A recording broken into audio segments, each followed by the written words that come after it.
Hi, I'm Chris Cooper. Welcome to the Family Plot, Gardening in the Mid-South. Thanks for joining us. If you're thinking about adding any trees or shrubs to your landscape, stay tuned, because there are quite a few that we commonly see in our area that actually aren't wise choices for a number of reasons. So today, we're going to give you some suggestions on plants you want to avoid and why. We're also going to explore the Wolf River and find out more about the Wolf River Conservancy and their mission to protect and enhance this beautiful natural resource. All that and more is just ahead on the Family Plot, Gardening in the Mid-South, so stay with us. This is a production of WKNO Memphis. Production funding for the Family Plot, Gardening in the Mid-South is provided by Goodwin's Landscape and Garden Center in Germantown since 1943 and continuing to offer its plants for successful gardening with 7 greenhouses and 3 acres of plants, plus comprehensive landscape services. International Paper Foundation, the WKNO Production Fund, the WKNO Endowment Fund, and by viewers like you. Thank you.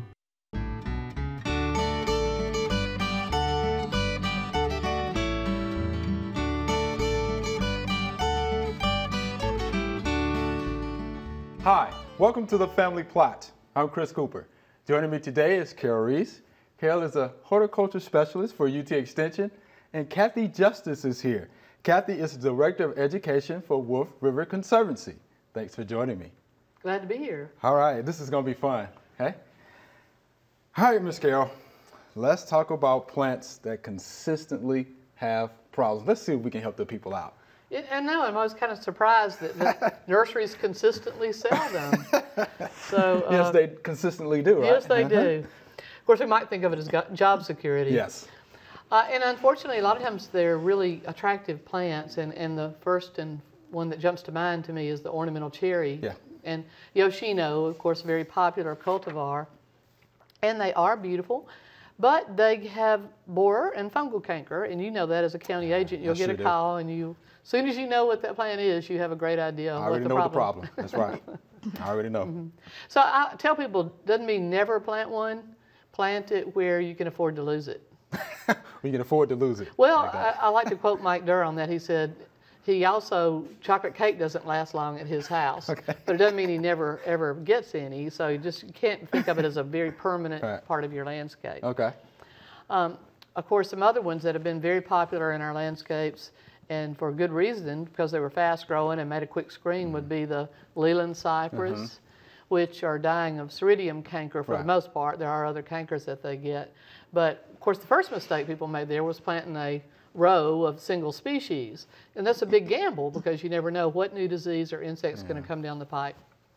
And of course, you should diversify your plantings always, no matter what no monocultures. Right, no monocultures. And so we can provide people, if people want lists of good screening plants, I know you have those at your office. Right, I do. And we can share those with people, the ones that we do recommend. Okay. The red tip photinias, that was the ubiquitous screening plant. Yes. Not sold as much now as I still see it in some nurseries. And of course, you know the disease we always see on that, the Entomosporium leaf spot, which eventually will kill the plant. You'll see spots and a few leaves fall, and then eventually the whole thing defoliates. Can you prevent it?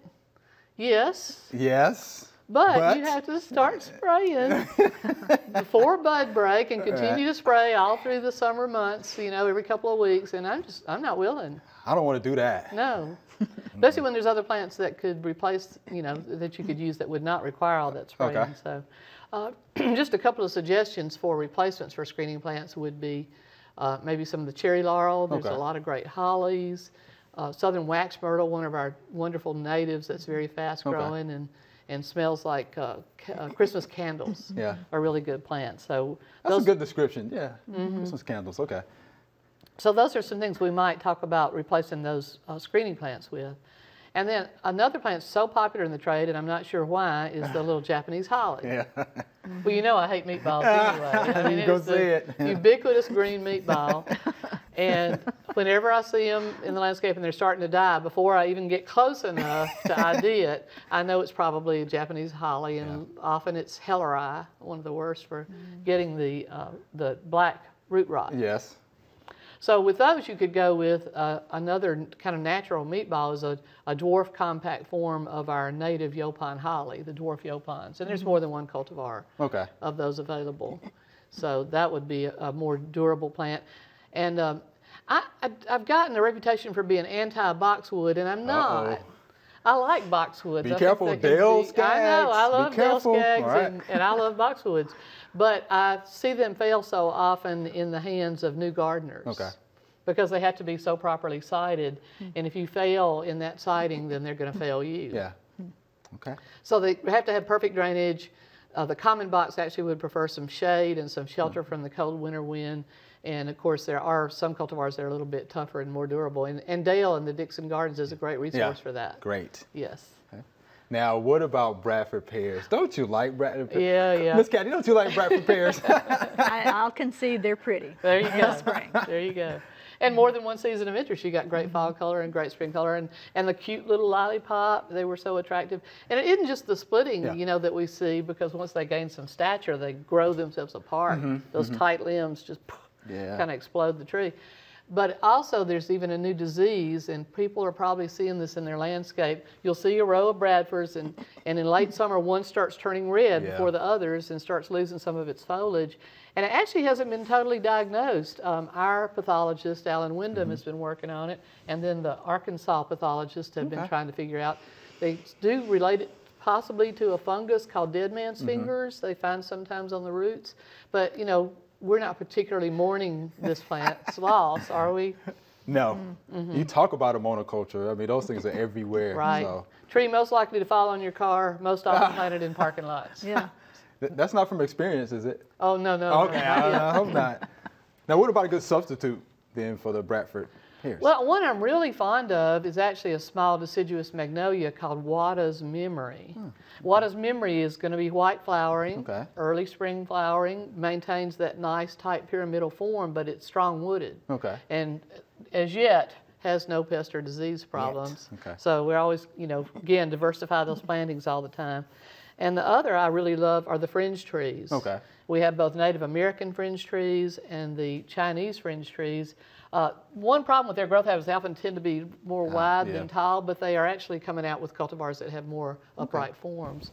And as far as I know, they have no problems, and they're easily grown and fragrant, beautiful foliage.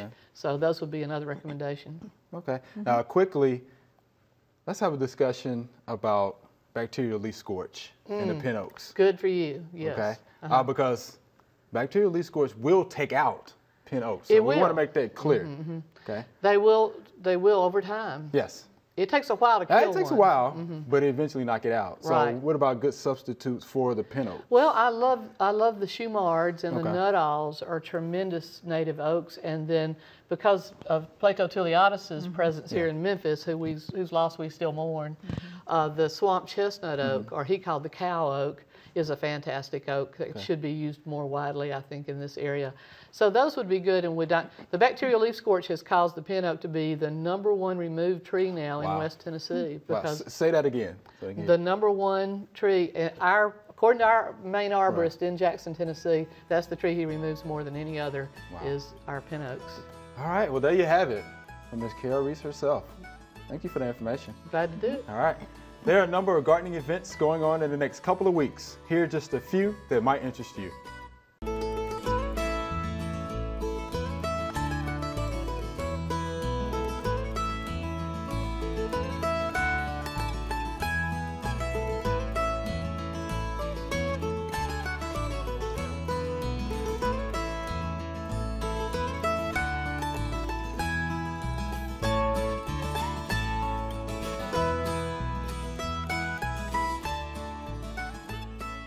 All right, Ms. Kathy, we're excited to have you here. Thank you, nice to be here. We want to talk about Wolf River Conservancy, okay? So first and foremost, what's the mission? The mission of the Wolf River Conservancy is simple. It is to protect and enhance the Wolf River corridor and watershed as a sustainable natural resource. Okay. Now, what are some of the activities that you guys have going on Well, there? I would say we can lump them into 4 main categories. Let's the do that. first and most important is land protection. We are a land trust, which means we can hold land, we can hold conservation easements on land, and create partnerships to protect habitat along the Wolf River.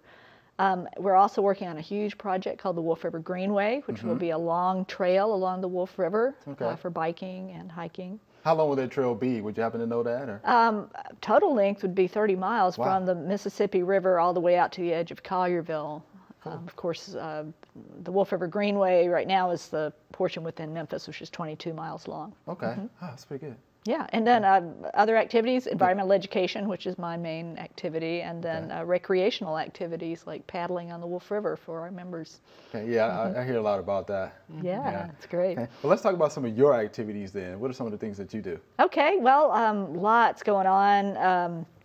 I use the Wolf River watershed. I think we have a map here as the unifying concept for all my environmental education programs because we all live in a watershed. Everyone on the planet lives in a watershed, and because of that, what we do to the land affects the water. Sure. So it's an important point to get across to kids who at a young age can at least be aware that if you throw a piece of litter on the ground, it's not just ugly, it can actually impact water quality because it'll make its way into the river. Okay. We're supported by our operating funds, but also by a lot of local foundations and corporations who've helped us a lot. And we're able to provide free classroom programs and community programs and field trips pretty much on demand when people give me a call. And then we have special programs like the IP Challenge raft trip, which we are able to do now either 2 or 3 times a year. We're trying to increase the number of times we do it for 5th and 6th graders in the community. Very special trip where we take about 15 kids on big inflatable rafts down the last mile of the Ghost River section of the Wolf. How do the kids like that? Oh, but I would say it's a transformative experience for them. Sounds like it. They start out, these are all inner city kids who've never done anything like this before. Right. Oh, wow. So they start out being pretty scared, Sure. Especially if the idea of snakes, and they think they're going to fall off and, drown and that kind of thing.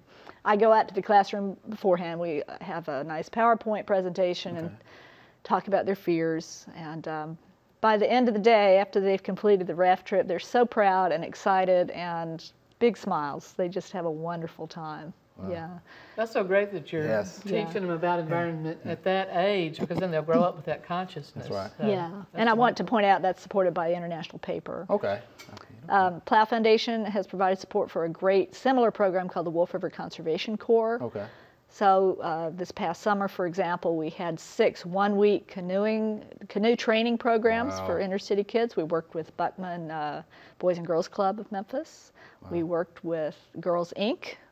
And so we'd get about 15 kids out each of these weeks and start them out on a lake, teach them the basics of paddling, and we end up on an urban Wolf River canoe trip. Wow. And they just have a wonderful time. Yeah. Those are some great programs. And here again, a lot of those kids from the inner city probably have never done anything like this before. That's right. And then maybe we're giving them a skill they can use forever, which is great. Yeah. Wow. Mm-hmm. How would you, if you wanted to bring a group of adults, can you arrange for that too? Because I think there's a lot of adults that would enjoy that and have. Yes. Absolutely. Well, the Wolf River Conservation Corps program is specifically for youth. Mm-hmm. However, the easiest way for adults to participate is just become a member of the Wolf River Conservancy. Okay. Very easy to do by going to our website. And I would say the main incentive for becoming a member is that you get to participate in members-only canoe trips. So you have a group ready to go every month of the year, at least one trip a month. So you have the guide. All you have to do is rent the boat or bring your own if you don't have one, if you already have one. And then basically all the logistics are taken care of, and it's really great. Oh, those are some great programs again. Now, do a lot of people in that area know about Wolf River Conservancy? In the Memphis area? Well, I would say the main part of my job is teaching people both about the Wolf River and why it's important to our community and our water in general. I would say most people still don't know where their drinking water comes from or its connection to the Wolf River. So, there's a lot of educating still to be done. The Wolf River tends to have a negative image, especially within the city because of past pollution problems. So we've got a ways to go, but we're getting there. More and more people are enjoying the Wolf River and its beauty. Okay. So. Well, that's why they have you on staff, Ms. Kathy. You're going to make sure that they know about the Wolf River Conservancy. That's right. Now, look, before we go any further, you have a little friend yes, over there I brought for us today. This is some creature I use in my education programs very frequently. And this is a crayfish. Come here, buddy. Ah, There we go. how about that? A lot of kids in this city have never seen a crayfish before. Wow. Also called a crawfish or a crawdad. And is this good? Can you see the? Do you drip in your drinking water? Oh, that doesn't bother me. Doesn't bother me a bit. Crawfish are really important out there in our rivers and in other places where they live because I've heard that about 80% of the energy in an ecosystem moves through crayfish. So they're that? kind of a keystone group of animals. They eat everything, including other crawfish, and everything eats them, including people. So. Yeah, they're real important group of animals and real interesting. I enjoy watching this little guy crawl around in the aquarium. And as long as he stays in there and I don't bother him, he's very happy. Right now he thinks we're about to eat him. So, Wow. yeah. Yeah, and the kids, I'm sure, have a great time when they see that, huh? Yes, and I always give them the chance to touch his tail. I take care of this end over here, but the kids can touch the tail if they want to. Carol, would you like to touch the tail? He's gonna touch the tail? He's flaring it. Look Yeah, at him. He's yeah. kind of giving me a little hoochie coo there. Pretty neat. Yeah. Okay, well, we have a little time left. Website, can you give us any additional information about Wolf River Conservancy? Because we definitely want people to come and be a part of your programs. Yes, I'm sure I'm leaving out lots of stuff. We've got a lot going on, but you can find out most of everything you need to know about us at wolfriver.org. Okay. You can become a member. You can find out more about my education programs, about our land protection efforts, etc. I do want to point out that I'm holding 2 educator workshops on water in November 21st. I'm doing Project Wet. Okay. And November 22nd, I'm doing a really special workshop out in the Moscow-LaGrange area at Pinecrest called Wow, the Wonders of Wetlands, combined with Healthy Water, Healthy People. Okay, well, we'll be sure to get that information out there to our people because I'm sure they want to come out there and check Okay. out your program. We appreciate that and thank you too. All right, here's our Q&A session. And Miss Kathy, look, you jump right on in there with us, okay? Here's the first question, all right? We have a viewer question from Miss Janet. She writes, I have a garden that hasn't been worked in a couple of years and has been taken over by Bermuda. I want to kill the grass and plant vegetables next spring. Can I use Roundup on what is to be vegetables? Yes, you can. Yes, you may. You can Certainly do that. May. The Roundup chemicals their half-life, I think you can plant within 3 days. Yes. As far as not having any damage to Right. your vegetables. So yeah, Bermuda grass can be a little tough to get rid of. Right. You might Very need tough. to really watch it and it might take more than one attempt. Yeah, it's definitely going to take that, especially now with like cooler temps. It's going Right. to work a little slower, okay? And something that's really important, once the glyphosate molecule comes in contact with the soil, it becomes inactive, okay? And then the soil microorganisms pretty much, degrade it. Right. So it goes It away doesn't after like time. wash off and start affecting Yeah, plants it's around immobile, it. Right. so it's not going to go anywhere. So yeah, just read the label on that, Miss Janet, and you'll be fine. But yeah, it will take a couple of applications this time of the year. Yes. That's for sure. Okay, here's our next question. This is a good one. What is the best kind of mulch to use around my ornamental plantings? And before we go further, Ms. Kat, do you have a garden at home? I do, and Okay. my garden is especially for butterflies and hummingbirds. Okay. So do you use any mulch? I prefer? make my own compost, Okay. but I'm pretty much a hands-off gardener. Okay. So, yeah, Okay. I Good. don't. So what do you And think, I'm Ms. Kat? cheap, so I like to pick up bags of leaves Yeah. and pine needles. And if I do go buy mulch, I love pine needles. That's my Okay. favorite. Shredded bark's great too, but the pine needles, I can shove a whole bale Yeah. in the back of my SUV. I can get, if I really work at it, 6 bales in the back of my little Honda CRV. Really? Yeah. I know. You're I use working it like pretty good. I I do. know the size of your I can SUV. work it like a truck. So I don't have to go get a truck or rent a trailer, and I can get, and it spreads out nicely. It smells good. It packs down, helps. A lot of people believe that it changes the pH of the soil Yeah, I hear that a lot. Yeah. just a tiny bit, and it takes a long time. Not anything you really need to worry about. Plus, most of our ornamental plants prefer it on the acid side anyway. Okay, and most of our soils are pretty much acidic down in this area, so. Yeah, not doing any harm. Okay. Oh, so and any more mulches that Well, I like the organic mulches. I mean, anything that breaks down is what I pretty much use in my flower beds. Right, the shredded bark, the big pine, the big nugget barks want to wash away. They don't stay put and they move around, so I avoid those. Rubber mulch was kind of a big deal for a while, but it turns out it does have toxic elements that can affect especially vegetable plants. And a website I really love to read, Linda Chalker Scott is an horticulturist who does myth exploding. Okay. And she writes, she's experimented with all kinds of mulch. Linda Chalker Scott, if you'll read her writings about mulch, I really just take her teachings to heart. So what is she like? Well, one of the myths she explodes is that you can't use fresh wood chips, because you can on established plants. There's not enough, that people say it will rob the nitrogen in the soil. Tie up the nitrogen. But it doesn't, except just for a little bit on the top, and on mature plants it's not enough to bother them. So you can be very environmentally aware and just use the wood chips from people that are harvesting trees or trimming trees in the neighborhood. You can get them to bring you a load and put it right on your ornamentals, and it doesn't do them any damage. And eventually breaks down and becomes good soil. All right, that's a good one. Okay. All right, here's our next question. I have this round-looking mushroom in my front yard. It's kind of neat. What kind of mushroom is it? Oh my. I suspect a puffball. It is. I actually had one in my yard, because this is the time of the year that you see them anyway. Yeah. In the fall. Our pathologist, Alan Wyndham, is a mushroom nut. He loves them. And it's a good time to plug our soil plant pest page on Facebook. And he loves for people to send in pictures of them, and he can definitely tell you, because there's more than one kind of puffball. Sure. And we actually have one on the screen right there. Yeah. Of course, what happens is eventually they open up at the top and the inside is full of dry spores. When they're young like this, they're not. They're solid flesh all the way through. And then when you tap them, they puff all those spores up into the air. And that's kind of like seed dispersal you know, for a mushroom. And it's so much fun. I think children love it, but I love to do it too. Yeah, kick them off? Yeah. Oh, man, disperse the spores everywhere. But it's not going to do anything, right? It's just decomposing, organic Oh, we couldn't live material. without fungus. You know, as you know, they're very beneficial. They help break down organic material and make our soil richer and healthier. There's a few bad actors in the fungus family, but for the majority, they're beneficial. Okay. There you have it. Yeah, he is a mushroom nut, isn't he? All right, here's our next question. I moved into a house that has wax myrtles.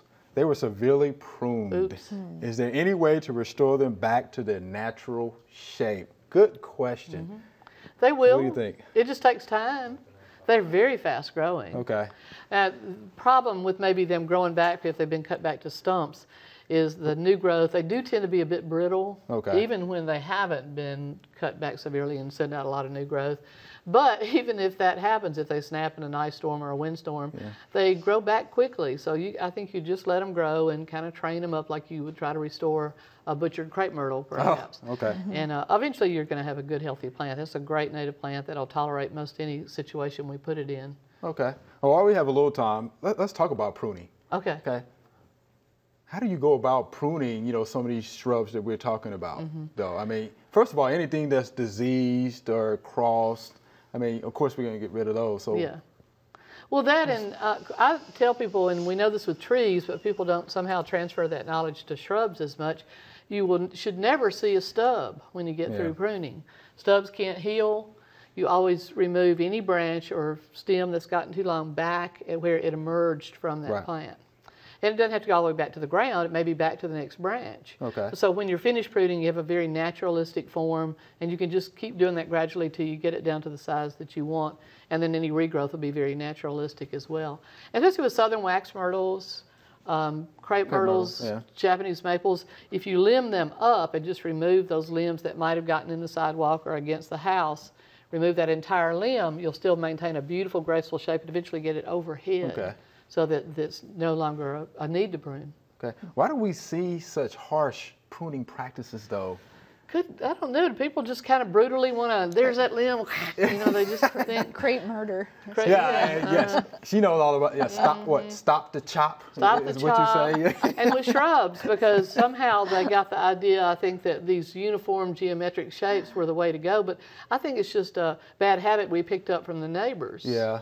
You know, we just think it's the way to do it because we've seen everybody else do it. So it's just sort of looking at the better, and some of the older neighborhoods in Memphis are done well. Yeah, oh yeah. Mm-hmm. Oh, And yeah. I go back to Plato Tiliadis' influence, you know, that he would, a lot of those older neighborhoods are great lessons in how to do it. So Yeah, but I guess I think we just live in a copycat society. Right. So if you're my neighbor and I see that your crepe myrtles are pruned like that, you know, then I guess I'll do it too. All right, that must be the right thing to do. So yeah.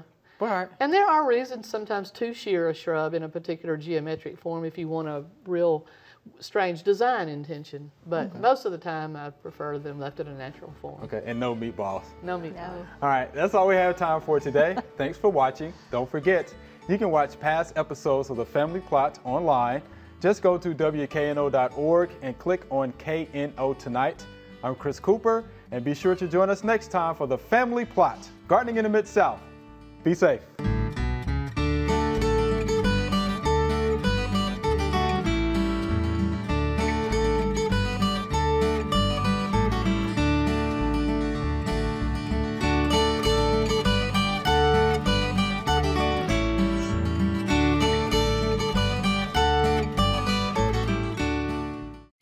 Production funding for The Family Plot, Gardening in the Mid-South is provided by Good Winds Landscape and Garden Center in Germantown since 1943 and continuing to offer its plants for successful gardening with 7 greenhouses and 3 acres of plants, plus comprehensive landscape services. International Paper Foundation, the WKNO Production Fund, the WKNO Endowment Fund, and by viewers like you. Thank you.